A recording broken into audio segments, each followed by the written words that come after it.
Gurubhyo Namaha. So, respiratory system is the chapter for class 7 for FA4 portions. Now, we've already started with this chapter earlier. I will just sum up few of the concepts that were dealt earlier. So, what is respiration? Respiration is a process where glucose has been converted in order to produce energy. So, what happens here?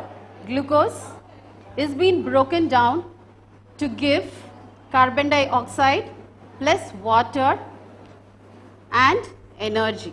So, this energy is being ultimately used by the organism for its survival. There are two types of respirations seen.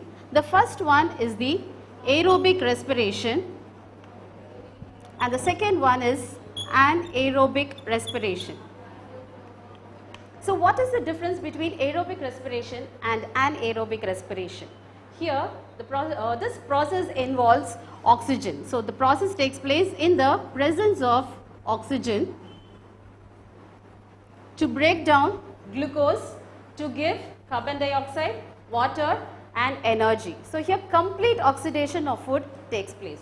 Whereas talking about anaerobic respiration, this takes place in the absence of oxygen. So, here instead of here minimal amount of energy is being produced, but here ethyl alcohol is being synthesized plus carbon dioxide and plus water is being produced. So, the amount of energy produced in anaerobic respiration is less when compared to the aerobic process. Okay, so this is the difference about aerobic and anaerobic respiration. Now, we will move on to respiration in plants.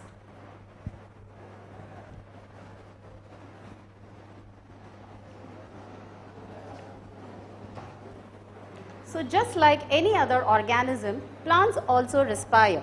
So, they break down glucose to obtain their energy. They give out carbon dioxide which is used for photosynthesis and some amount of water is also released. Now, how do they obtain this gases from the atmosphere? There are three sources there. Let us talk about the leaves. So, when you talk about the leaves have tiny pores on their surface and they are called as stomata. Now, when you talk about the structure of the stomata, here this is how a stomata looks. An enlarged view of the stomata is given here, where this is called as the guard cells and this surrounding epidermal cells are called as the subsidiary cells.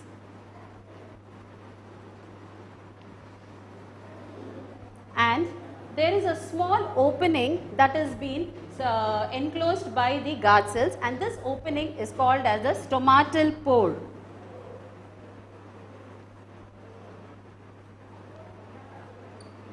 Now, through this stomatal pore only gases are being exchanged. So, how is the mechanism of opening and closing of the pore takes place? It is all because of the guard cells. Now, how is the guard cell helping in opening and closing of the stomatal pore? Water plays an important role in this mechanism. So, what does water do in opening and closing of the stomata? What happens is, from the surrounding cells, subsidiary cells, water will enter into the guard cell. So, when water enters the guard cell, it will bulge. So, when it bulges, it results in the opening of the stomatal pore. Yes. So, when the pore is opened, the gas gets into the leaves. Similarly, some amount of water is also lost through transpiration. Okay. Now, when water is lost through the pores, what happens? The amount of water is reduced in the guard cells, resulting in the shrinking of the guard cells and the stomatal pore will close. Okay, so this water plays an important role in the opening and closing of the stomatal pore, and during this process gas is being exchanged between the plant and the atmosphere. Now, the second one is, how about exchange of gases taking place in the stem? There are specialized cells on the stem called as lenticels. Okay, so these specialized cells called as lenticels will help in the exchange of gases between the stem and the atmosphere. And talking about the roots, of course, we already know the structure of the root. It contains root hair. So the root hair will help in the absorption of gases from the spaces between the soil. So it is the root hair that helps in the absorption of gases between the soil particles. Now what happens if the place is marshy? When it is marshy, we know it is very well, it is wet and there is no intercellular spaces between the soil. So what exactly happens there? How will the roots respire there? So in those marshy places, example the plants are mangroves where the roots are seen over the ground. So let us say this is the ground and they are seen moving. They are seen as pillar like structures on the surface of the ground, and these are having pores. These pores are called as pneumatophores.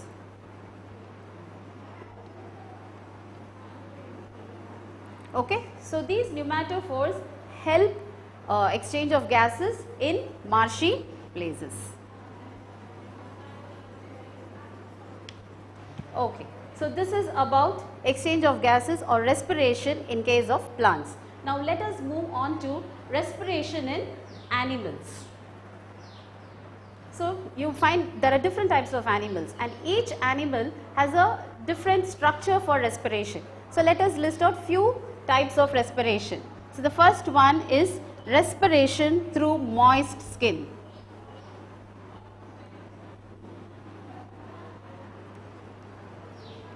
The second one is through the cell membrane.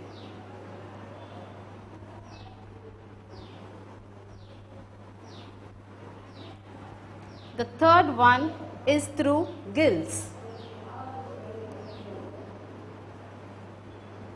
The fourth respiratory system is the spiracles. And the last one is the lungs. So these are different respiratory structures that are seen in different types of organisms. Now talking about the moist skin. So this type of respiration is called as cutaneous respiration. It's also called as cutaneous respiration. And generally you find this kind of respiration in amphibians, earthworm and leeches. Now what is the nature of their skin? We say it is moist, which means it is not dry skin, it is wet. This wet condition is because of the secretion of a slimy substance called as mucus. So this mucus is being produced by specialized cells to keep the skin moist so that exchange of gases takes place easily. And not only that, below the skin you will find lot of blood vessels. Now these blood vessels play a very important role because these are the once it gets the oxygen from the surrounding, it will pass on to each and every cell of the organism. Now the next one is through the cell membrane. The example of organisms that breathe through the cell membrane are mostly unicellular ones like amoeba and paramecium. Now talking about the gills, most of us are aware gills are generally seen only in aquatic animals, and most of you know the aquatic animals when we say it is only the fishes. So the fishes breathe through special respiratory structures called as gills where exchange of gases take place. Talking about spiracles, these are small holes seen on the abdomen of insects. Okay, so insects on the abdomen, they have small tiny holes. Now these holes have a small tube-like structures in the inside of the body. So exchange of gases takes place through the spiracles, and the spiracles will continue pass on the gases to the respiratory tubes called as the tracheal system.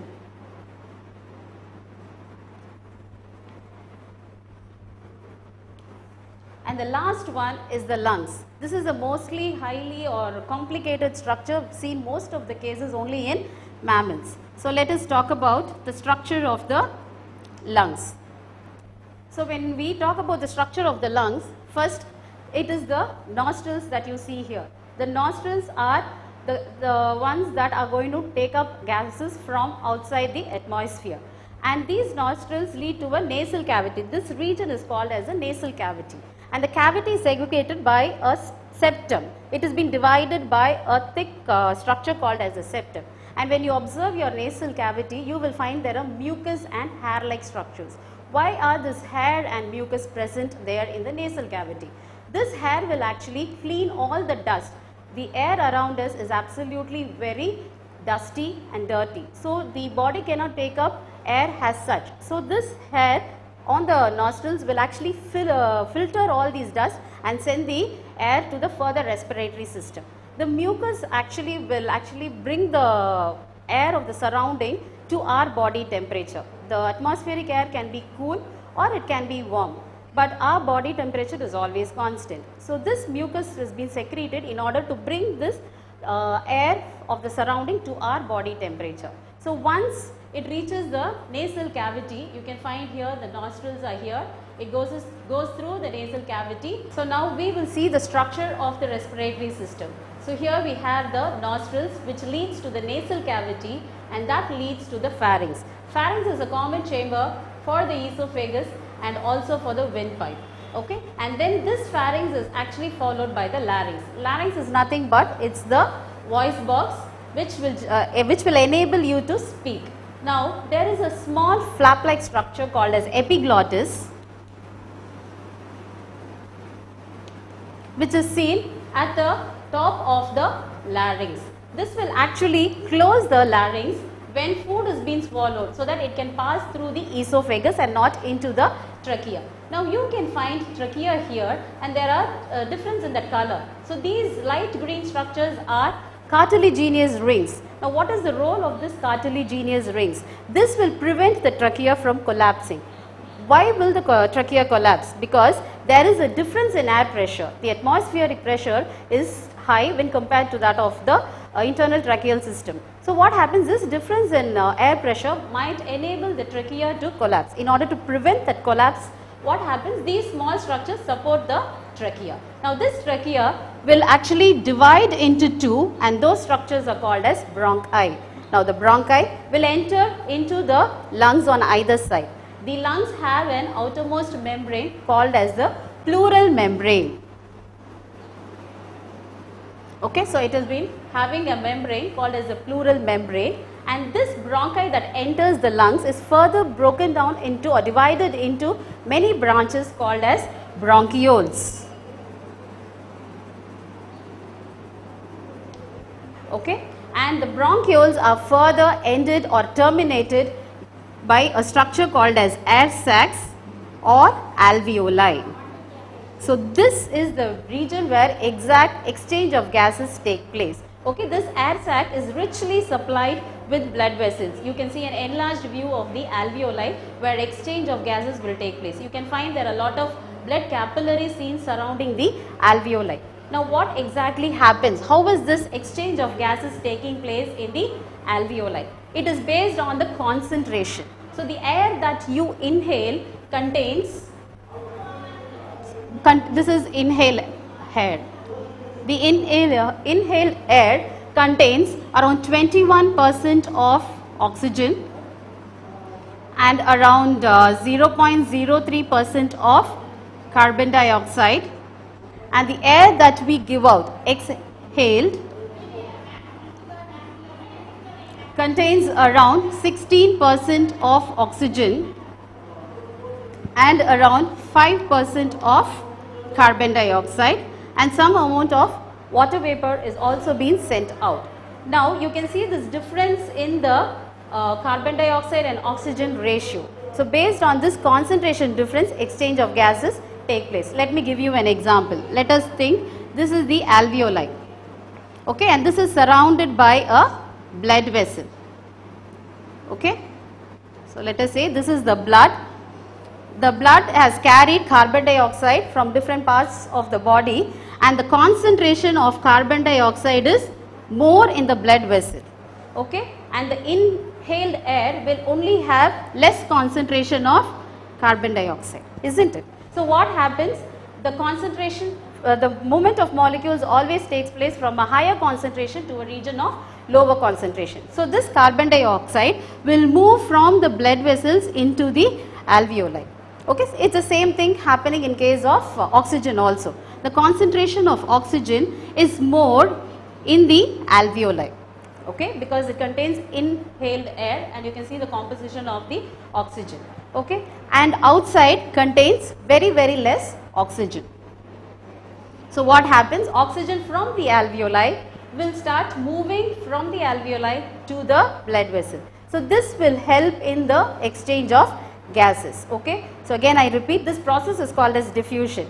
So diffusion can be defined as movement of molecules from a region of high concentration to a region of low concentration. So here the carbon dioxide concentration is more, so it is diffusing from a blood vessel to the alveoli, and oxygen concentration is more in the alveoli, so it is getting diffused from the alveoli to the blood vessel. So this exchange of gases takes place by means of diffusion.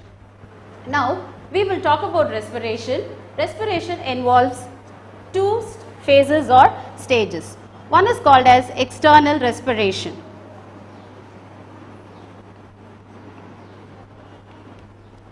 Or breathing.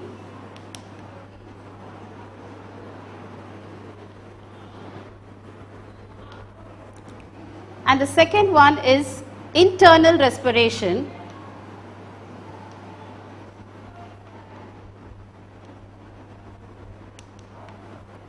or cellular respiration.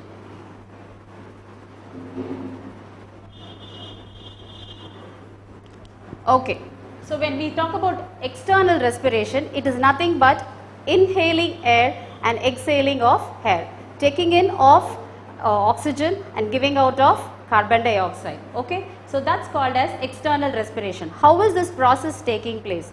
So here, for external respiration to take place, there are special muscles seen. They are called as intercostal muscle.